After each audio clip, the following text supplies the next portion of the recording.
Hello student, myself Bhupendra Singh Chauhan from little angel senior secondary school Ganoda. आज हम class 12 के chapter 3 matrix के बारे में मतलब आव्यूह के बारे में हिंदी मीडियम के लिए आव्यूह के बारे में पढ़ने वाले हैं। चैप्टर 3 को स्टार्ट करने वाले हैं। ठीक है, देखते हैं चैप्टर 3 आव्यूह। हिंदी मीडियम के लिए स्टार्ट करने वाले हैं आव्यूह। ये आपके एग्जाम में मैथ्स में 3 मार्क्स का आता है, जिसमें एक क्वेश्चन आता है आपका 1 मार्क्स का और 2 क्वेश्चन आते हैं। एक क्वेश्चन आता है 1 मार्क्स का और एक क्वेश्चन आता है 2 मार्क्स का। ठीक है, इस तरीके से तो आव्यूह के बारे में देखते हैं। ठीक है, इसको समझते हैं। तो सबसे पहले ये जो आव्यूह का टॉपिक है वो आपका रेखिक समीकरण निकाय को बहुत इजी से हल करने के लिए यूज में आया। ठीक है, जैसे मैंने लिखा 2x + 3y = 2 and 3x - y = 1। इस तरीके की जो समीकरण का जो निकाय होता है इसको हम कहते हैं समीकरण निकाय। इसको इजीली हल करने के लिए ये आपका जो टॉपिक है वो आपके यूज में आया। ठीक है, और x y की यहाँ पर अगर हमें वैल्यू फाइंड करनी है तो हमने बहुत सारे मेथड पढ़े हुए हैं, लेकिन इस मैट्रिक्स का टॉपिक जो है वो ये इस तरीके की इक्वेशन या इनसे ज्यादा भी हैं। 3 इक्वेशन है, 3 समीकरण है, तो भी हम इजीली उसको सॉल्व करने के लिए ये टॉपिक आपका यूज में आया है। ठीक है, तो चलो स्टार्ट करते हैं इस टॉपिक में। तो सबसे पहले देखते हैं आव्यूह होता क्या है। आव्यूह, ठीक है, आव्यूह होता क्या है? आव्यूह जो है वो आयतीय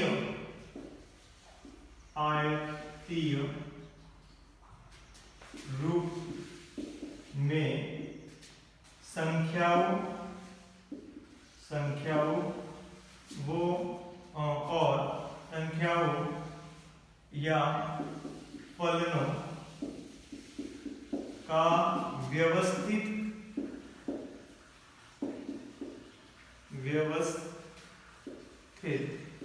क्रम है। ठीक है, क्या है? आयतीय रूप में संख्याओं और फलनों का व्यवस्थित क्रम जो होता है उसी को हम क्या कहते हैं?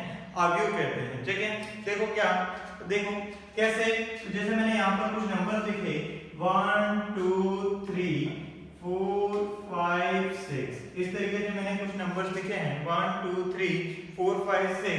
अगर इसको मैं इस तरीके से इस ब्रैकेट के अंदर लिख दें, ठीक है, तो ये देखो कुछ आयत जैसा लग रहा है और इसी यहाँ इसके अंदर क्या लिखे हुए हैं? कुछ संख्याएं लिखी हुई हैं, वास्तविक संख्याएं लिखी हुई हैं 1 2 3 4 5 6।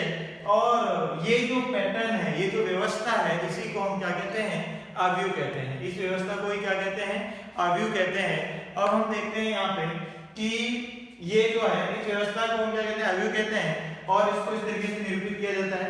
अब इसको अगर किसी एक सिंबल से लिखना है तो इसको हमेशा अंग्रेजी वर्णमाला के बड़े अक्षर से निरूपित किया जाएगा, capital A, capital B, capital C, इस तरीके से। तो इसको मैं निरूपित कर देता हूँ कि एक नंबर से, जिसको हम कह रहे हैं कैपिटल A। क्या कह रहे हैं? कैपिटल A से निरूपित कर रहे हैं। ठीक है, तो देखते हैं इसको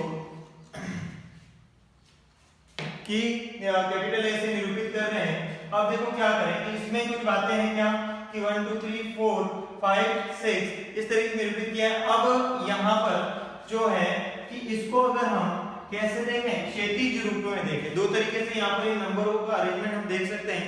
एक तो देख सकते हैं आपका क्षैतिज रूप में, किस में देख सकते हैं? क्षैतिज रूप में। और दूसरा हम देख सकते हैं ऊपर से नीचे की ओर। ठीक है, जिसको हम कहते हैं वर्टिकल और इस तरीके से। चलो ठीक है, बात करते हैं यहाँ पे। जैसे मैंने कहा कि हम इस तरीके से देखें, क्या क्षैतिज रूप में देखें, और दूसरा हम इस तरीके से देख सकते हैं। तो इस तरह के क्षैतिज रूप में जो हम इस तरीके से देख रहे हैं इनको कहा जाता है पंक्ति। ठीक है, क्या कहा जाता है? पंक्ति कहा जाता है। और अगर हम इस तरीके से देख रहे हैं कि ये 1 2 और 3, तो इसको हम कहते हैं स्तंभ। क्या कहते हैं? ऊपर से नीचे देखेंगे तो क्या हो जाएगा? स्तंभ। और बाएं से दाएं की ओर देखेंगे तो क्या कहलाएंगे? वो पंक्तियां कहलाएंगी। तो यहाँ पर मैंने जो बनाया हुआ है आव्यूह उसमें देखें तो एक और दो पंक्तियां हैं और तीन क्या है, स्तंभ है। तीन यहाँ पर क्या है, स्तंभ है, ठीक है। तो जो पंक्तियां होती हैं उनको इंग्लिश में रोज कहा जाता है, इसलिए इनको R1 R2 R3 ऐसा लिखा जाता है। और जो स्तंभ होते हैं उनको कॉलम कहा जाता है, इसलिए इनको C1 C2 C3 लिखा जाता है। तो इस पंक्ति को मैं कह दूं R1, इस पंक्ति को क्या कह दूं मैं, R1, और दूसरी पंक्ति को क्या कह सकते हैं, R2। यहाँ पर इसको C1, इसको C2 और इसको C3। ये तो मैंने केवल एक्सप्लेनेशन दिया कि इसमें कौन क्या हो रहा है, ठीक है। अब इसमें बात करते हैं कि यहाँ पर ये जो निरूपण किया है इसमें ये लिखना, ये लिखने से वो मैट्रिक्स वो आगे होगा ये जरूरी नहीं है। वो तो केवल जो मैंने पहले बनाया हुआ था, ये जो इस तरीके से बना हुआ है वही आपका क्या है, आव्यूह है। 1 2 3 4 5 6, ये जो बना हुआ वही आपका क्या है, आव्यूह है। इसमें पंक्तियां क्या होती हैं, स्तंभ क्या होते हैं, उसके बारे में बताया कि अगर हम दाएं से बाएं की ओर देखें तो कितने दाएं से बाएं की ओर बन रही हैं, ठीक है। क्षैतिज स्थान कैसे बन रहे हैं, तो एक और दो तरीके से, और इस तरीके से ये आपके तीन बन रहे हैं, ठीक है, ऊपर से नीचे की ओर। तो इसको हम कह रहे हैं स्तंभ कह रहे हैं, ठीक है। आप देखो क्या जो व्यवस्थित क्रम है वो ऊपर से नीचे देख रहे हैं तो स्तंभ क्या कह रहा है। इसको ए को हम इस तरीके से लिखते हैं, आव्यूह को हमेशा अंग्रेजी वर्णमाला के बड़े अक्षर से निरूपित किया जाएगा। कोई कहे कैपिटल ए लिखा कि बी लिख दो तो बी लिख देना है, कोई दिक्कत वाली बात नहीं है, ठीक है। अब इसमें एक और बात आती है कि इसके अंदर जो ये नंबर लिखे हुए हैं 1 2 3 4 5, ये सारे जो नंबर्स हैं इसके अंदर जो नंबर लिखे हुए हैं 1 कहो 2 कहो 3 कहो 4 कहो, ये सारे जो हैं वो उस आव्यूह ए के क्या कहलाएंगे, अवयव कहलाते हैं। क्या कहलाते हैं, अवयव। क्या कहलाएंगे, अवयव कहलाएंगे। 1 2 3 4 ये जो नंबर लिखे होंगे सारे उस अवयव के क्या कहलाएंगे, अवयव, ठीक है। एक क्या है, तो अवयव ए का अवयव है, ठीक है। अब देखो बात करते हैं इन सब के अलावा इसमें एक और पोजीशन होती है जहां पर कुछ वैल्यू डिनोट कर सकते हैं, वो है यहाँ पर किसी भी अवयव के कॉर्नर पर यहाँ पर एक वैल्यू लिखी जा सकती है। तो वो क्या होता है उसकी हम बात करते हैं। तो यहाँ नेक्स्ट पॉइंट आता है आपका आव्यूह का क्रम। आव्यूह का क्रम, आव्यूह का क्रम क्या होता है, ठीक है। तो आव्यूह का जो क्रम है वो क्या होता है, तो आपको क्या लिखना है, पंक्तियों की संख्या, पंक्तियों की संख्या इनटू स्तंभों की संख्या, स्तंभों की संख्या, पंक्तियों की संख्या और इनटू स्तंभों की संख्या से क्या बताया जाता है, आव्यूह का क्रम बताया जाता है, ठीक है। पंक्तियों की संख्या, तो पंक्तियों की संख्या यहाँ पर कितनी दिख रही है, 2, और स्तंभों की संख्या कितनी है आपके, 3 है, ठीक है। तो पंक्तियों की संख्या इनटू स्तंभों की संख्या, हम मान लेते हैं कि पंक्तियों की जो संख्या है वो m अगर कहें और स्तंभों की संख्या जो है वो n अगर कहें, तो m इंटू n से, m क्रॉस n से क्या बताया जाता है, आव्यूह का क्रम बताया जाता है। m इंटू n, m और n का गुणा नहीं करना, मल्टीप्लाई नहीं करना, लेकिन ये जो फॉर्म है वही आपका क्या बताता है, आव्यूह का क्रम। क्योंकि इस क्रम से ही पता चलना चाहिए, और क्रम जो है उससे क्या पता चलना चाहिए कि उस आव्यूह में कितने स्तंभ है, कितने पंक्तियां हैं और कितने स्तंभ है, ये पता चलना चाहिए। इसको m इंटू n के फॉर्म में ही लिखा जाएगा। इसी क्वेश्चन को हम ले लेते हैं और कहते हैं कि बताओ इसमें क्रम कितना है, इसका इस आव्यूह का क्रम क्या है। तो आपको उस क्रम को डिनोट करना है, कहीं पर व्यक्त करना है, तो वो कहाँ व्यक्त किया जाएगा, इस कॉर्नर पे। और अगर आपको केवल क्रम पूछे तो आपको क्रम लिखना है। क्रम यहाँ पर देखें तो कितनी पंक्तियां हो रही हैं, 2, और कितने स्तंभ हो रहे हैं, 3। तो यहाँ पर हम लिख देंगे 2 पंक्तियां 3 स्तंभ, तो इसको लिखेंगे 2 इंटू 3। यहाँ पर भी वही है 2 इंटू 3, इस तरीके से भी इसको डिनोट कर सकते हैं, ठीक है। एक और एग्जांपल के लिए लिखते हैं कि बताओ एक आव्यूह मैंने लिखा 1 2 3 4 और फिर 3 2 5 -1, इस तरीके से मैंने लिखा। अब पूछा इसका क्रम क्या है बताओ, तो आप बता सकते हो, बताओ कितने हैं, तो 2 पंक्तियां हैं और कितने स्तंभ हैं, 3 स्तंभ हैं, तो 2 इंटू 3। इस कितने स्तंभ हैं, 4 स्तंभ है, 2 इंटू 4, इस तरीके से। तो 2 पंक्तियां हैं और 4 क्या है आपके, स्तंभ है। तो इस तरीके से हम बता सकते हैं। एक और एग्जांपल बता दें कि ए मैट्रिक्स ए आव्यूह जो है वो हमने दे दिया 2 3 5 -1, और इसमें कहा कि 2 इंटू 2, 2 पंक्तियां हैं 2 स्तंभ है, तो ये जो है वो क्या बताता है, आपका अवयव का क्रम बताता है। ठीक है, नेक्स्ट पॉइंट पे आते हैं कि अगर ये जो है वो आपका क्रम बताता है तो यहाँ पर इन दोनों का अगर गुणा कर देंगे तो क्या होगा। ठीक है, कुछ लोग सोचेंगे गुणा तो नहीं किया, इस पैटर्न को ही, इस पैटर्न को जो लिखा हुआ है उसी को हम क्या कह रहे हैं, अवयव का क्रम कह रहे हैं। तो अगर कोई गुणा कर देगा तो क्या होगा, तो वो चीज यहाँ पर देखते हैं हम कि अवयव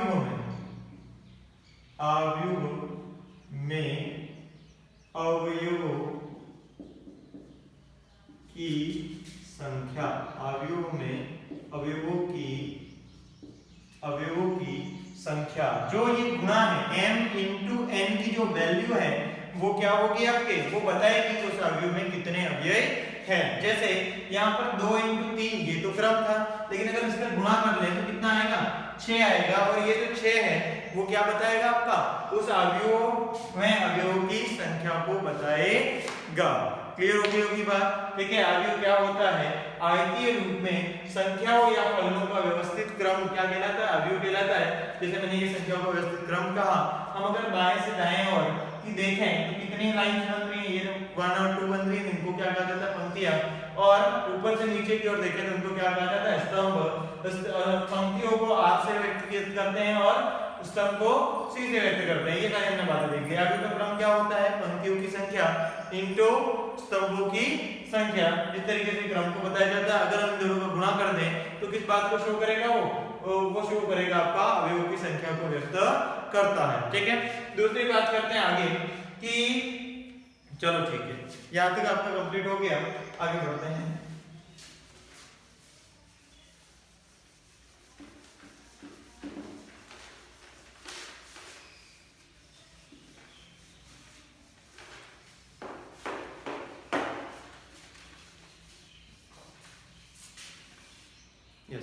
आगे नेक्स्ट देखते हैं कि अगर किसी अवयव है, कोई अवयव है आपका, ठीक है, जैसे मैंने ये अवयव बना दिया कुछ इस तरीके से, ठीक है, और मैंने कहा कि यहाँ -1 2 3 और -5 इस तरीके से कुछ वैल्यूज हैं, इस तरीके से कुछ वैल्यूज हैं। और मैंने पूछा कि अब इसमें इन ये जो अवयव लिखे हुए हैं, इस अवयव के अंदर जो अवयव लिखे हुए हैं उनकी पोजीशन के बारे में, उनकी लोकेशन के बारे में, तो कैसे इसको एक्सप्लेन कर सकते हैं। तो वो परफेक्ट, जैसे मैं कहूंगी यहाँ पर 3 कहां पर है तो उसके एग्जैक्ट लोकेशन कैसे बताओगे कि ये कौन है। ठीक है, तो इस हम क्या करेंगे, हम पढ़ेंगे अवयवों का निरूपण। इसका निरूपण, अवयवों का निरूपण। ठीक है, अवयव का निरूपण कैसे कर सकते हैं, उनकी लोकेशन के बारे में। चलो ठीक है, तो इसके लिए क्या करते हैं, यहाँ पर एक और मैं अवयव बना लेता हूँ जो कि कौन से क्रम का है, 2 क्रॉस 2 का है, ये भी 2 क्रॉस 2 का है। तो अब 2 क्रॉस 2 का है, इसका मतलब ये है इसमें 2 पंक्तियां हैं और 2 स्तंभ हैं। इसमें क्या है, 2 पंक्तियां और 2 क्या है, स्तंभ है। तो 2 पंक्तियां हैं तो एक और ये 2 पंक्तियां हैं, और यहाँ स्तंभ है तो एक और ये 2 क्या है, स्तंभ है। और इस तरीके से यहाँ पर 1 2 3 और 4 एलिमेंट, 4 अवयव आपको रखे जाते हैं। ठीक है, उन 4 अवयव को अगर रखें तो डिसाइड कैसे किया जाता है, तो पहले क्या लिखा जाता है, कोई भी अवयव है उसकी लोकेशन लिखने के लिए, जैसे मैं कहूं कि ए है, ये कौन सी लोकेशन पे, तो आपको क्या लिखना है, इसके यहाँ कॉर्नर पे पहले पंक्ति कौन सी है और फिर दूसरे नंबर पे स्तंभ कौन सा है। ठीक है, तो पहले लिखेंगे पंक्ति को अगर पहली है और स्तंभ पे पहला है तो उस पोजीशन को, उस लोकेशन को क्या कहेंगे, A11 कहेंगे। तो यहाँ पर देखो क्या, A1 देखो पहली पंक्ति है ना, और पहला क्या है, स्तंभ, तो क्या लिखेंगे A11। और फिर दूसरा देखें तो यहाँ पर भी पंक्ति कौन सी चल रही है, पहली, और स्तंभ कौन सा है, दूसरा। तो ये हो जाएगा आपका A12, क्या हो जाएगा 1 2 लिख देंगे। और फिर यहाँ देखो तो यहाँ पर A दूसरी पंक्ति है तो पहले 2 लिखेंगे और पहला स्तंभ है तो फिर 1। तो इस तरीके से A2 2 इस तरीके से हम देख लेते हैं। तो ये आपका क्या हो गया, ये पूरा 2 क्रॉस 2 का मैट्रिक्स है और इसके अंदर जो 4 एलिमेंट 4 अवयव हैं उन चारों के बारे में हम बता सकते हैं। अब मैं इसमें पूछूं कि A21 बताओ तो आप क्या कहोगे कि दूसरी पंक्ति में पहला अवयव, दूसरी पंक्ति में पहले नंबर पे कौन आ रहा है, मतलब क्या है 3, तो इसका मान इस अवयव में क्या है 3। जैसे मैं पूछ लूं कि 1 और 2 पहली पंक्ति में दूसरे नंबर पर कौन है, पहली पंक्ति में दूसरे नंबर पर कौन है, 2 2 इस तरीके से देखा जाता है।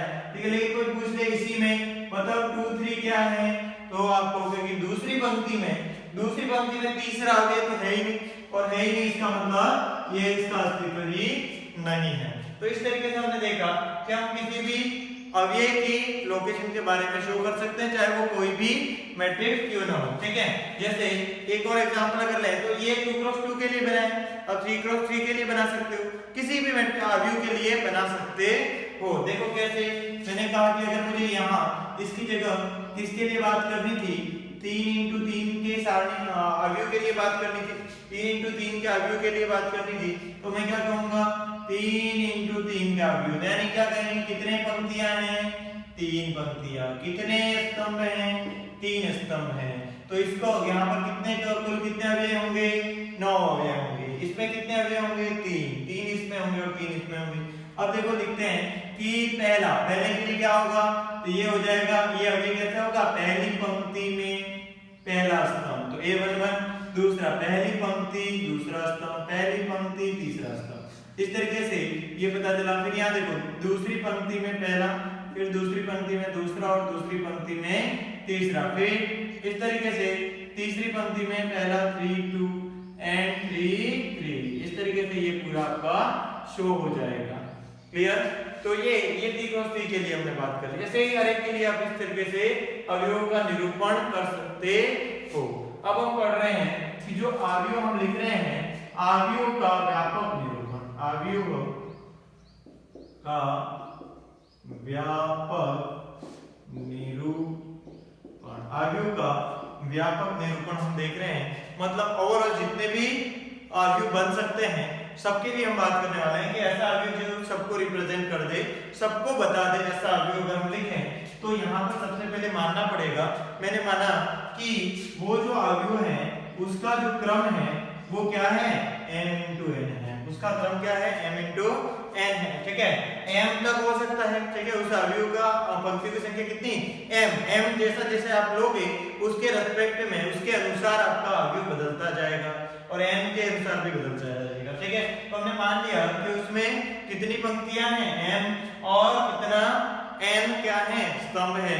तो ऐसा अवयव यहाँ पर हम बनाते हैं। मैंने कहा कि a आपका अवयव है और वो कुछ इस तरीके से बन रहा है, ये रहा। ठीक है, इस तरीके से हमने बना दिया। इसके अंदर m पंक्तियां हैं और n क्या है, स्तंभ है।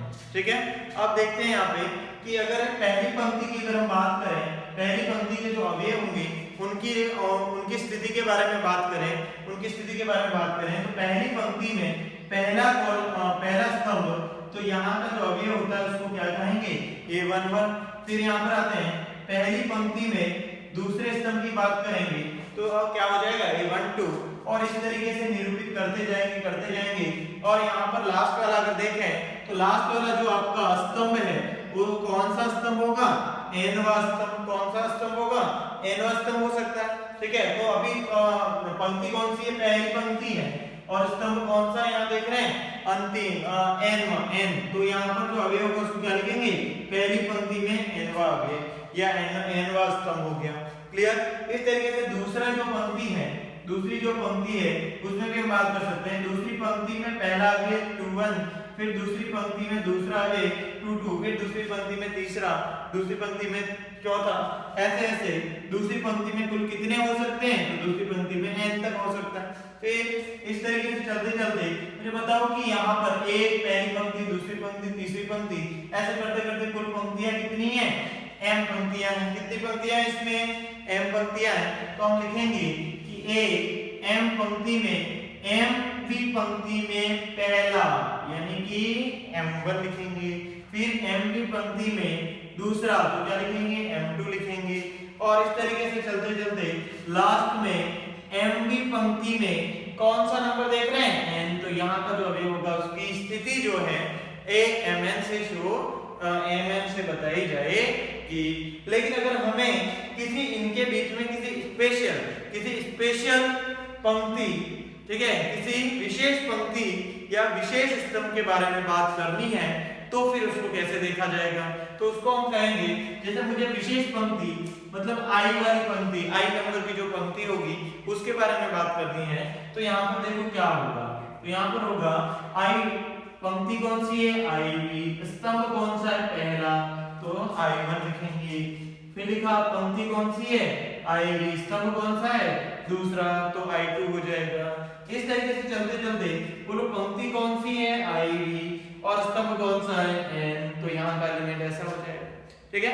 फिर यहाँ पर मैं बात करता हूँ कि अगर हम J वाले स्तंभ की बात करते हैं, कौन से वाले स्तंभ की? तो जैसे मैंने कहा ना, ये वाले 1 2 3 4 I वाले नंबर का जो पंक्ति है उसकी बात करें तो इस तरीके से अवयव होंगे, और J वाले पंक्ति स्तंभ की बात करें तो ये हो जाएगा आपका A। कौन सा? देखो पहली पंक्ति है और स्तंभ कौन सा है? J वाला। फिर देखो दूसरी पंक्ति है और स्तंभ कौन सा वाला है? J वाला। इस तरीके से यहाँ पर अगर आएंगे तो बोलो पंक्ति कौन सी है? I वाली, स्तंभ कौन सा है? J वाला। और इस तरीके से शो करते करते लास्ट में हम बताएंगे पंक्ति कौन सी है? M और स्तंभ कौन सा है? J। इस तरीके से हम निरूपित कर सकते हैं।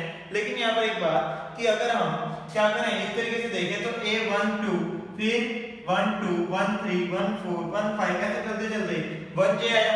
बताओ इनके बीच में कितने अवयव हैं? हमको नहीं पता, तो जितने भी होंगे वो हर एक अवयव के लिए हम देख सकते हैं कितने होंगे, उसके बारे में आइडिया हम एडजस्ट कर देते हैं।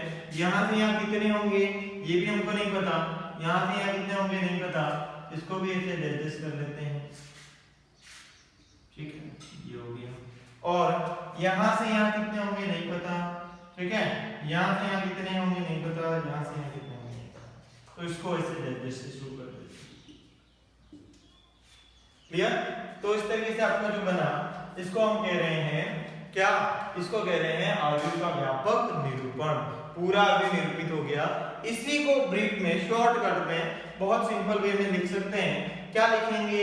इसको लिखेंगे कि A जो अवयव है उसके जो क्रम है वो क्या है? M into n क्रम है इसका, M into n इसका क्रम है, और इसके अंदर जो अवयव हैं वो सारे अवयव Aij पे ही खत्म हो जाते हैं कि Aij जो है वो सबको निरूपित कर देगा।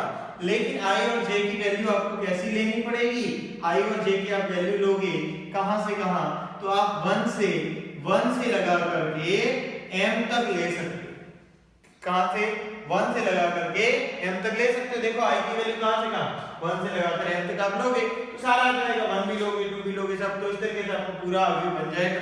और दूसरा जो J की वैल्यू है वो आप क्या लोगे? 1 से लगाकर n तक ले सकते हो। तो इस तरीके से आपका क्या बन जाएगा? ये पूरा इतने से पार्ट में निरूपित हो जाएगा, ठीक है। ये पूरी बात इसमें निरूपित हो जाएगी। आप I और J को अलग अलग तरीके से लोगे तो ये पूरा अवयव आ जाएगा, ठीक है। तो ये हमने देखा अवयव का व्यापक निरूपण, ठीक। नेक्स्ट आगे बढ़ते हैं। अब हम पढ़ने वाले हैं अवयव के प्रकार, अवयव के विभिन्न प्रकारों के बारे में।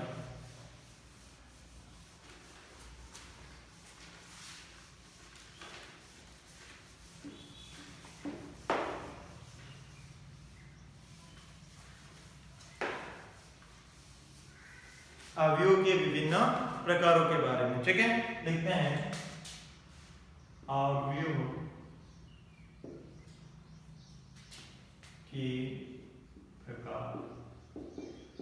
अवयव के प्रकार, अवयव के प्रकार कितने हैं? तो बहुत सारे हैं, बहुत सारे हैं। कितने हैं तो आप काउंट नहीं कर पाओगे क्योंकि बहुत सारे टाइप के अवयव संभव है, ठीक है ना। बहुत सारे हैं। तो अभी आपके जो सिलेबस में उसके अकॉर्डिंग हम देखते हैं। सबसे पहले हम लिखते हैं जिसका नाम है पंक्ति अवयव।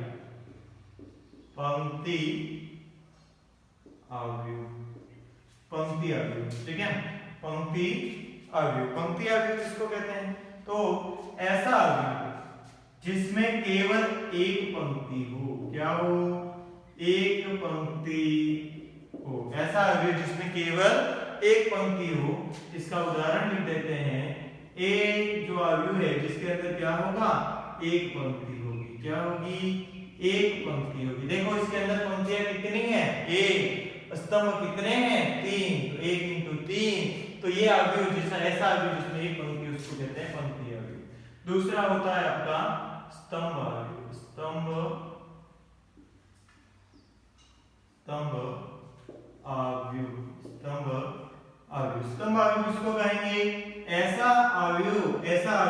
जिसमें केवल एक स्तंभ हो। क्या हो? एक स्तंभ हो। ठीक है, तो एक स्तंभ हो जिसका उदाहरण देखते हैं। a इक्वल 1 2 3 और देखो इसमें स्तंभ कितने हैं? एक पंक्ति। क्रम कैसे लिखेंगे? 3 इंटू 1, 3 पंक्तियां एक स्तंभ, तो ये हो जाएगा 3 इंटू 1, इसको कहेंगे हम स्तंभ आव्यूह। तीसरे नंबर पे आता है शून्य आव्यूह। क्या कहा जाता है? शून्य आव्यूह। शून्य आव्यूह किसको कहेंगे? शून्य आव्यूह कहेंगे ऐसा आव्यूह जिसमें प्रत्येक अवयव 0 हो, जिसका प्रत्येक अवयव ऐसा आव्यूह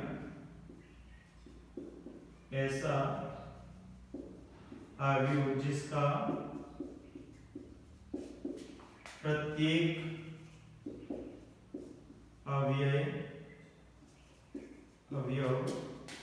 शून्य हो। ऐसा आव्यूह जिसका प्रत्येक अवयव शून्य हो उसको हम कहते हैं शून्य आव्यूह। जैसे अब ठीक है, और इसको कैपिटल O से व्यक्त किया जाता है। किससे व्यक्त किया जाता है? कैपिटल O से। अब कोई कहेगा कि जैसे मैंने बनाया 2 इंटू 2 का मैट्रिक्स, 2 इंटू 2 का मैट्रिक्स, 2 इंटू 2 का अवयव बनाया, ठीक है, तो और उसके अंदर सभी अवयव क्या कर दिए? शून्य, तो ये भी आपका क्या हो जाएगा? शून्य अवयव हो जाएगा। दूसरा, अगर मैं कहूं कि एक मैंने अवयव बनाया जो कि कैसा था? 1 इंटू 3, देखो एक पंक्ति 3 क्या थे? स्तंभ, तो इस तरीके का जो अवयव वो भी शून्य अवयव है। ठीक है, और भी जो भी जिसके अंदर अवयव क्या है? 0 है, क्रम कोई भी है उसके अंदर अवयव क्या होने चाहिए? शून्य होने चाहिए, तो उसको हम कहेंगे शून्य अवयव। ठीक है, और इसको कैपिटल O से बताया जाएगा, इसको भी कैपिटल O से लिखा जाएगा और इसको भी कैपिटल O से ही लिखा जाएगा। इसको कहते हैं शून्य अवयव। ठीक है, अब कहेंगे कि कहीं पर अगर कैपिटल O लिखा है जो कि शून्य अवयव है, तो वो कैसे पता करेंगे कि उसका क्रम क्या होगा? तो उसका क्रम कुछ भी हो सकता है, हम लोग डिसाइड नहीं कर सकते हैं। ठीक है, हम लोग नहीं बता सकते, क्वेश्चन पर डिपेंड करता है, प्रश्न के अनुसार इस शून्य अवयव का क्रम, प्रश्न पर इस शून्य अवयव का क्रम निर्भर करता है। ठीक है, अब आगे बढ़ते हैं। नंबर 3 हो गया। नंबर 4 पे, नंबर 4 क्या है? वर्ग अवयव। क्या है? वर्ग अवयव। वर्ग अवयव किसको कहते हैं? ठीक है, तो ऐसा अवयव जिसके अंदर पंक्तियों की संख्या स्तंभों की संख्या के बराबर हो। ठीक है, क्या किसके बराबर हो? और पंक्ति m बराबर n हो जाए। हमने कहा था कि m क्या है? पंक्तियों की संख्या, n क्या है? स्तंभों की संख्या, पंक्तियों की संख्या स्तंभों की संख्या के क्या हो? बराबर हो, तो उसको हम कहेंगे वर्ग अवयव। ठीक है, अब एक और पॉइंट इसमें लिख लेते हैं, आयतीय अवयव। कौन सा अवयव? आयतीय अवयव। इसको कहेंगे आयतीय अवयव ऐसा अवयव जिसमें पंक्तियों की संख्या स्तंभों की संख्या के बराबर नहीं हो, तो उसको कहेंगे आयतीय अवयव। ठीक है, अब ये कुछ टाइप देखें, इसके अलावा भी कुछ और प्रकार हैं, लेकिन उन प्रकारों को बुक में तो अलग से दे रखा है, लेकिन यहाँ पर हम देखेंगे कि वो सारे प्रकार किसके अंदर आते हैं? वर्ग अवयव के अंदर ही शामिल किए जाते हैं। ठीक है, तो इसलिए हम उसको किसके रूप में देखेंगे? हम उसको देखेंगे वर्ग अवयव के कुछ विशेष स्थितियां। ठीक है, क्या देखने वाले हैं? विशेष स्थितियों के बारे में देखेंगे, वे वर्ग अवयव की कुछ विभिन्न स्थितियां ये हम देखेंगे। ठीक है, या वर्ग अवयव के विभिन्न प्रकार उसके रूप में भी हम उसको देख सकते हैं। ठीक है, तो वर्ग अवयव में देखें तो वर्ग अवयव की विभिन्न स्थितियां हम कह सकते हैं, वर्ग अवयव की विभिन्न स्थितियां। ठीक है, तो यही आपका वर्ग अवयव जो है अलग अलग स्थिति में अलग अलग प्रकार बन जाएगा। उसमें से जो सबसे पहले आने वाला है उसको हम कहते हैं विकर्ण। क्या कहेंगे? विकर्ण अवयव।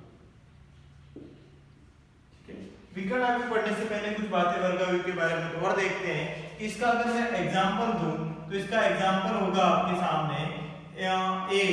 इस तरीके से अभी बना दिया मैंने, कैसा बनाया 2 into 2 का, देखो स्तंभ पंक्तियों की संख्या स्तंभों की संख्या के बराबर है, और -1 2 3 और 4 इस तरीके से मैंने बना दिया।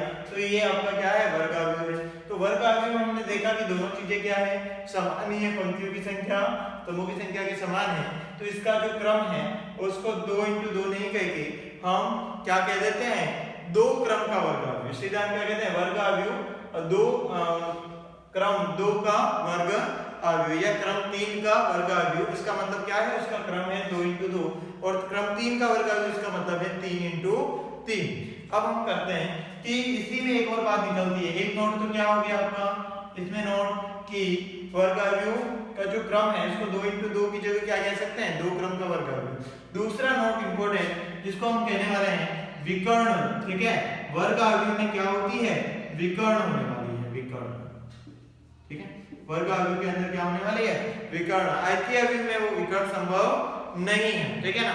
तो आप देखो क्या विकर्ण बनने वाले, अब इसमें अगर मैं विकर्ण के बारे में सोचूं तो ये आयत जैसा है और ये दो विकर्ण बन सकती है, लेकिन यहाँ पर विकर्ण के बारे में है, होती तो दो है। कोई कहेगा कि सर ये विकर्ण और ये विकर्ण, हाँ है विकर्ण, ठीक है। लेकिन यहाँ पर मैं बात करने वाला हूँ मुख्य विकर्ण। ये किसकी बात करने वाले हैं, मुख्य। उन दोनों में से मुख्य कौन सी होगी, उन दोनों में से वो वाली स्थितियां जहां पर i बराबर j हो रहा है, वो स्थितियां किसके अंदर आती हैं, मुख्य विकर्ण के अंदर शामिल की जाती हैं।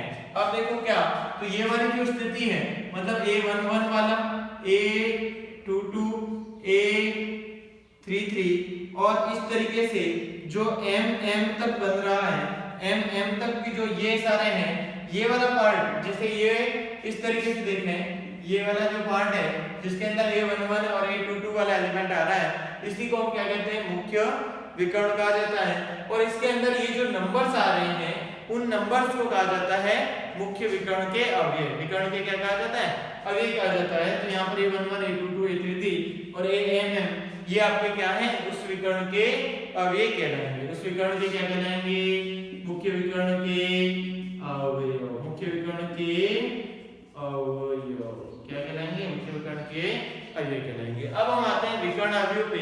विकर्ण अवयव क्या कहता है, विकर्ण अवयव छोटी सी बात कि कोई भी अवयव है उसके जो मुख्य विकर्ण के अवयव हैं वो कुछ भी हो सकते हैं, ठीक है। 0 कोई भी वास्तविक संख्या हो सकते हैं। मुख्य विकर्ण के जो अवयव हैं, मुख्य विकर्ण के जो अवयव हैं वो आपके कोई भी वास्तविक संख्या हो सकती है, लेकिन उसके अलावा जो अवयव होंगे किसी भी वर्ग, देखो विकर्ण अवयव किसके अंदर हम लिख रहे हैं, वर्ग अवयव की विभिन्न स्थितियां। इसका मतलब विकर्ण अवयव क्या होगा, वर्ग अवयव होगा। क्या होगा बोलो, सबसे पहले वर्ग अवयव होगा। और उसके बाद बात करते हैं कि विकर्ण क्यों वर्ड आ रहा है। तो विकर्ण जो है ये कहेगा विकर्ण, मुख्य विकर्ण जो है उसके अवयव होंगे और बाकी सारे क्या होंगे, उस वर्ग अवयव में 0 हो जाएंगे। बाकी सारे अवयव क्या होंगे, 0 हो जाएंगे। जैसे मैंने इसको ऐसे लिखता हूं कि यहाँ पर जो i बराबर j है वो किसको बता रहा है, मुख्य विकर्ण के अवयव, ठीक है। मुख्य विकर्ण की जो अवयव की स्थिति है उसको बताएगा। तो यहाँ पर मैं 2 स्थितियां ले लेता हूँ, कौन सी, तो पहला ये i इक्वल टू j, ये तो बताएगा मुख्य विकर्ण के अवयव को, और i j के बराबर नहीं है वो बताएगा कि वो मुख्य विकर्ण का अवयव वाली स्थिति नहीं है। तो i बराबर j वाली जो स्थिति है उसमें तो कोई ना कोई क्या आएगा, अवयव आएगा। क्या आएगा, अवयव का मान आएगा, ठीक है। और जब बाकी सारी जो जगह है वहां पर क्या रिजल्ट हो जाएगा, 0। चलो यहाँ देखते हैं, इसका एक उदाहरण देखते हैं, 2 उदाहरण देखते हैं। चलो एक वर्ग अवयव बनाया मैंने जो कि कितने का क्रम का है, 2 into 2 क्रम का है। अब इसमें मुख्य विकर्ण के अवयव तो यहाँ और यहाँ होते हैं, a11 और a12। तो यहाँ के जो अवयव हैं वो तो कुछ भी हो सकते हैं, कोई भी वास्तविक संख्या ले लेनी, और बाकी सारे जो हैं वो क्या हो जाएंगे, 0। तो ये इस अवयव को जो कि वर्ग अवयव है और इसी को हम क्या कहेंगे, विकर्ण अवयव कहेंगे। एक और उदाहरण देते हैं, जैसे यहाँ 2 3 4 और बाकी सारे क्या हो गए, 0 हो गए। बाकी सारे क्या हो गए, 0 हो गए। तो इस तरीके का जो अवयव है इसको हम क्या कहेंगे, 3 into 3 का विकर्ण अवयव है। देखो विकर्ण के अवयव हैं ठीक है, और बाकी सारे क्या हो गए अदर 0 हो गए। इसको हम कहते हैं विकर्ण अवयव। दूसरा पॉइंट हम देखते हैं जिसको कहते हैं अदिश अवयव। क्या कहते हैं? अदिश अवयव। अदिश अवयव किसको कहते हैं? तो ये भी वर्ग अवयव है। पहली बात तो ये भी क्या है? वर्ग अवयव है।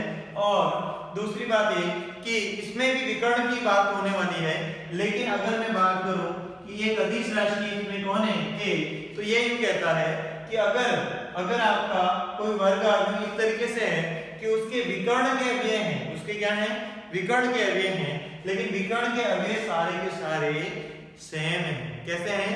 सेम है। मतलब यहाँ 2 3 4 विकर्ण अवयव में आ रहा था, लेकिन अगर सब जगह पर 2, यहाँ भी 2 और यहाँ भी 2 आ जाए तो इसी अवयव को क्या कह देंगे हम? अदिश अवयव कह देंगे। अगर इसको गणित के रूप में देखें तो aij और यहाँ पर i इक्वल टू j जो है विकर्ण वाली जो जगह है उसमें एक फिक्स वैल्यू होगी k ही होगी। ठीक है, जितने भी इसके अवयव होंगे विकर्ण के उसमें सब में क्या होगा? k ही होगा।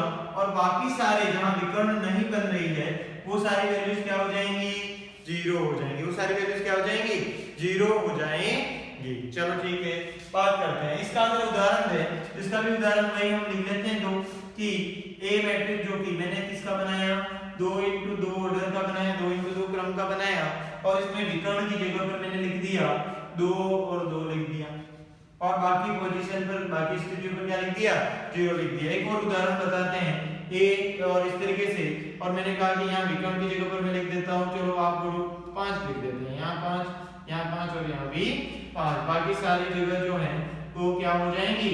0 हो जाएंगी। देखो क्या, तो ये वर्ग अवयव भी है, वर्ग अवयव भी है, और इसके विकर्ण के जो अवयव हैं उनके मान क्या है? समान है। विकर्ण के अवयव, मुख्य विकर्ण के जो अवयव हैं उनके मान क्या है? समान है। तो इस अवयव को हम कहते हैं अदिश अवयव। ठीक है, नेक्स्ट आता है आपका इसी में एक और आता है जिसको कहते हैं हम तत्समक अवयव। क्या कहेंगे?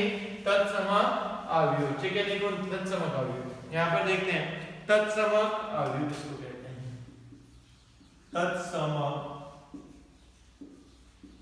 अवयव। ठीक है, या फिर इसी को कहते हैं इकाई। क्या कहते हैं? इकाई अवयव, इकाई अवयव कहेंगे। ठीक है, किसको कहते हैं? इकाई अवयव। इसके जैसा ही है। सबसे पहले ये भी एक क्या होना चाहिए? वर्ग अवयव होना चाहिए। क्या होना चाहिए? वर्ग अवयव होना चाहिए। एक वर्ग अवयव है, ठीक है, वही तत्समक और इकाई बन सकता है। दूसरा कोई अवयव जो वर्ग अवयव नहीं है वो ऐसा पॉसिबल नहीं है। चलो ठीक है, तो इसमें क्या होगा? इनके जैसा ही है, सब में विकर्ण की बात हो रही है। पहले हमने कहा कि विकर्ण के अवयव, वर्ग अवयव में विकर्ण के अवयव 0 के अलावा कुछ भी होने चाहिए, 0 विकर्ण के अवयव कुछ भी हो सकते हैं, उसके अलावा विकर्ण के अलावा सारे अवयव क्या होने चाहिए? 0। दूसरा अदिश अवयव जिसमें कहा कि विकर्ण के अवयव समान होने चाहिए, बाकी अदर सारे 0। लेकिन यहाँ हम कहेंगे बहुत ही अच्छी बात कि i j, और यहाँ देखा कि i बराबर j जो था, जो कि विकर्ण अवयव को बता रहा था, उसके अवयव सारे एक होंगे। मतलब समझ रहे हो कि यहाँ पर जो 2 3 4 लिखा था उन सब जगहों पर आपको एक ही लिखना है। क्या? 1, ओनली 1 को लिखना है, और बाकी सारे जो हैं जो विकर्ण को नहीं बता रहे उन सब अवयवों की पोजीशन पे क्या, स्थिति पर क्या लिख देना है? 0 लिखना है। तो यहाँ पर अगर मैं इसका भी एक उदाहरण बनाऊं तो आप क्या कहोगे? अगर 2 कौन से क्रम का? 2 क्रम का वर्ग अवयव है, यानी 2 क्रॉस 2, तो इसके विकर्ण के अवयव 2 हैं, और इन दोनों को जगह पर क्या लिखेंगे? 1 1, और बाकी सब जगह पर क्या लिखेंगे? 0। फिर आगे बढ़ते हैं, अगर 3 क्रम का है, कितने क्रम का है? 3 क्रम का वर्ग अवयव है, तो उसके विकर्ण पर क्या लिखेंगे? 1 1 1, और बाकी सब जगह पर क्या लिखेंगे? 0।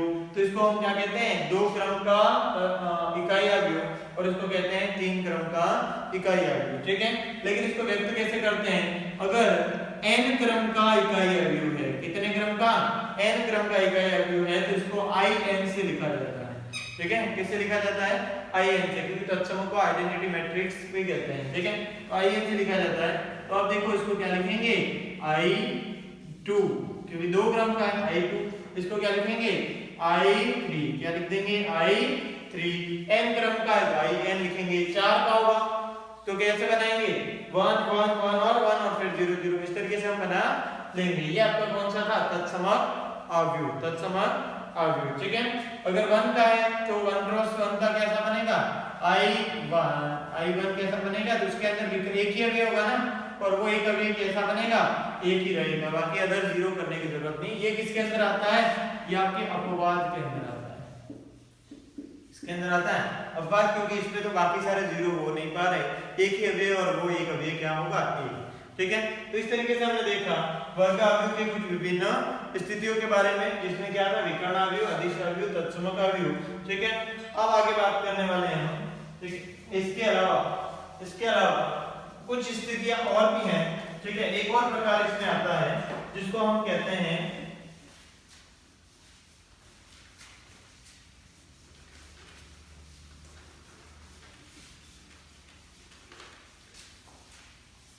ठीक है, ये भी वर्ग अवयव के अंदर ही शामिल किया जाता है, और वो है आपका नंबर 4, जिसको कहा जाता है त्रिभुजाकार अवयव।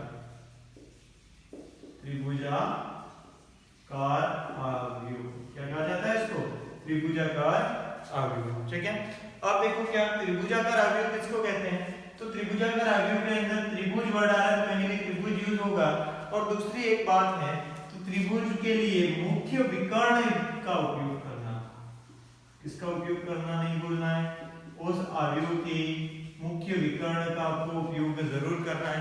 चलो एक एग्जांपल अगर मैं बनाऊं तो उसका उदाहरण से हम समझते हैं अच्छे से। एक मैंने वर्ग अवयव बनाया, कितने का, 3 × 3 का, और इसके अंदर जो अवयव हैं वो मैंने इस तरीके से कैसे लिखते थे, A11, A12 और A13, फिर A21, A22, A23, फिर A31, A32 और A33, इस तरीके से हमने देखा है, ठीक है। इस तरीके से हमने देखा था कि एक वर्ग अवयव को, त्रिभुजाकार अवयव में सबसे पहले क्या होता है, वर्ग अवयव होता है, ठीक है। अब यहाँ पर मुख्य विकर्ण की बात करें तो ये जो विकर्ण है वो क्या है, मुख्य विकर्ण है। अब मुख्य विकर्ण को आपको त्रिभुजाकार अवयव, त्रिभुज बनाना है, और त्रिभुज किसकी सहायता से, इस मुख्य विकर्ण को लेते हुए आपको त्रिभुज की रचना करनी है। तो यहाँ पर अगर आप देखो तो अगर मैं मुख्य विकर्ण को लेते हुए एक और बना लेता हूँ, एक और यहाँ पर इसी को मैं लिख देता हूँ, देखो क्या बनेगा, इसको इस तरीके से मैं लिख देता हूँ, ये A11, A12 और A13, A21, A22 and A23, A31, A32 और A33, इस तरीके से। तो यहाँ पर मुख्य विकर्ण को लेते हुए अगर मुझे त्रिभुज बनाना है तो मैं यहाँ पर त्रिभुज कुछ इस तरीके से बना सकता हूँ, ठीक है। ध्यान से देखना, कुछ इस तरीके से, ध्यान से देखना, ये देखो ये त्रिभुज बन रहा है, ठीक है। और कोई कहेगा कि सर ये तो ऊपर की ओर बना, नीचे की ओर भी बन सकता है, नीचे की ओर भी बन सकता है, कुछ इस तरीके से ये आपका त्रिभुज बन सकता है, ठीक है। तो मुख्य विकर्ण को लेते हुए दो तरीके से त्रिभुज बन सकता है। तो इसी त्रिभुजाकार अवयव को 2 पार्ट्स में डिवाइड कर दिया गया, ठीक है। लेकिन पहले समझते हैं कि यहाँ पर त्रिभुजाकार अवयव हुआ या नहीं हुआ अभी तक ये त्रिभुजाकार अवयव नहीं हुआ। मुख्य विकर्ण को लिया, ऊपर की ओर त्रिभुज बन रहा है और नीचे की ओर त्रिभुज बन रहा है, लेकिन अभी तक ये त्रिभुजाकार अवयव नहीं है। अगर ये त्रिभुज ऊपर की ओर बन रहा है, तो इस त्रिभुज के बाहर आने वाले अवयव सारे 0 हो जाने चाहिए। त्रिभुज के अंदर आने वाले अवयव कुछ भी हो, उससे कोई मतलब नहीं, लेकिन त्रिभुज के बाहर की ओर जो लिखे हुए अवयव हैं वो सभी 0 होने चाहिए। मतलब क्या कि ये तीनों अवयव जो हैं वो यहाँ क्या हो जाने चाहिए, 0 हो जाने चाहिए। अगर ये तीनों 0 हैं तो ये आपका त्रिभुजाकार अवयव अब कंप्लीट हो गया। यहाँ पर देखो, तो यहाँ पर ये नीचे की ओर हमने त्रिभुज बनाया है, तो यहाँ वाले ऊपर के जो अवयव हैं, ये ऊपर वाले तीनों अवयव ये क्या हो जाने चाहिए, 0 हो जाने चाहिए। इसको हम कहते हैं त्रिभुजाकार अवयव। तो ये भी त्रिभुजाकार अवयव है और ये भी त्रिभुजाकार अवयव है, ठीक है। लेकिन यहाँ पर तो डिफरेंट प्रकार बने, एक बना ऊपर की ओर, एक त्रिभुज क्या बना, ऊपर की ओर, ठीक है। तो इसको कहेंगे ऊपरी, ठीक है, क्या कहेंगे, ऊपरी। और ये नीचे की ओर बना तो इसको क्या कहेंगे, निम्न। क्या कहेंगे, निम्न। तो इसका ये ऊपर की ओर बना तो इसको कंप्लीट क्या कहेंगे, ऊपरी त्रिभुजाकार अवयव। क्या कहेंगे, ऊपरी त्रिभुजाकार अवयव, और नीचे की ओर बना निम्न त्रिभुजाकार अवयव। क्लियर? तो इस तरीके से दो पार्ट में डिवाइड किया गया है आपका किसको, त्रिभुजाकार अवयव को। क्लियर हो गया होगा? ठीक है। नेक्स्ट पॉइंट आज के लिए और लास्ट पॉइंट आज का वो देखते हैं हम कि समान अवयव। ठीक है, दो अवयवों की समानता। क्या देखना है? दो अवयवों की समानता। क्या देखनी है हमको? दो अवयवों की समानता। या फिर यूं कहूं कि दो अवयव समान कब होंगे? दो अवयव ए और बी दोनों लेंगे और वो दोनों समान कब होंगे? तो इसके लिए समान होने के लिए क्या क्या शर्तें हैं? तो दो शर्तें हैं। पहली ये कि क्या क्रम समान होना चाहिए, उनका क्रम समान होना चाहिए। और दूसरी ये कि संगत अवयव समान होने चाहिए। संगत अवयव समान होने चाहिए। पहला ये क्रम समान होना चाहिए, दूसरा ये संगत अवयव समान होने चाहिए। ठीक है, तो अब देखते हैं कि गणित के रूप में इसको कैसे लिख रहे हैं। तो ये देखा कि मैंने ए आई जे लिखा और दूसरा m क्रॉस n लिखा और दूसरा मैट्रिक्स लिखा और दूसरा अवयव लिखा b, जिसमें b i j है और इसमें p into q है। ठीक है, तो ये दोनों समान है। अगर ये दोनों समान अवयव हैं तो क्या दो चीजें होनी चाहिए? पहला क्रम समान, m into n किसके बराबर होना चाहिए? p into q के। और दूसरी बात क्या कि संगत अवयव समान होना चाहिए। जिसके अंदर के अवयव कौन है? a i j बराबर होना चाहिए b i j। असंगत अवयव का मतलब क्या है उसको अभी हम समझते हैं। एक उदाहरण के थ्रू एग्जांपल ले लिया मैंने कि a बराबर -1 2 -5 3 इस तरीके से लिखा और b जो है वो मैंने लिखा है -1 2 -5 3 इस तरीके से। बताओ ये दोनों समान अवयव हैं या नहीं है? ठीक है, तो हमने कहा कि इसका क्रम क्या है? 2 into 2 और इसका भी क्रम क्या है? 2 into 2। ठीक है, क्रम समान हो गया। संगत अवयव का मतलब क्या है? यहाँ पर संगत अवयव बढ़ रहा है। संगत अवयव का मतलब यह है कि ये जो अवयव है उसकी पोजीशन क्या है? a11 वाली लोकेशन पर वैल्यू कितनी है? स्थिति पर वैल्यू कितनी है? -1। यहाँ पर a11 वाली स्थिति पर क्या है? मान -1। तो ऐसे सबके लिए a12 पर कितना है? 2। तो यहाँ पर a12 पर कितना हो गया? 2। तो दोनों क्या से हैं। फिर यहाँ -5 है दूसरी पोजीशन पर, उसी स्थिति पर इसमें -5 है। ठीक है, और 3 है। तो इस तरीके से तो ये दोनों यहाँ पर a और b क्या है? समान है। तो अब यहाँ पर ये होता है कि ये दोनों समान दिख रहे। देख लो इसको, ये पूरा कंप्लीटली सेम दिख रहा है। तो ये काम में कैसे आएगा? तो ये काम में कुछ इस तरीके से आने वाला है कि जैसे दो अवयव आपको दे दिए मैंने x y z t ये है और दूसरी तरफ मैंने एक और अवयव दिया -1 5 2 3। अगर ये दोनों समान हैं तो x क्या होगा?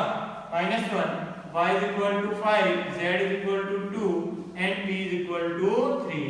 इस तरीके से हम कुछ इक्वेशंस बना के, कुछ कंडीशंस बना के इस तरीके के जो क्वेश्चंस होते हैं उनको इजीली सॉल्व कर सकते हैं। ठीक है, तो ये हमने क्या देखा? अवयव की समानता देखी। अब देखो क्या ये जितना आपने कंसेप्ट पढ़ा हुआ है, आज जितना पढ़ रखा है उसको अगर आप इजीली समझ लोगे तो आपके 3.1 एक्सरसाइज जो अपन नेक्स्ट वीडियो में सॉल्व करेंगे उसको इजीली आप लोग सॉल्व कर लोगे। ठीक है, आज के लिए हम इतना ही पढ़ने वाले हैं। नेक्स्ट वीडियो में हम पढ़ने वाले हैं एक्सरसाइज 3.1 जो है उसको अच्छे से सॉल्व करेंगे।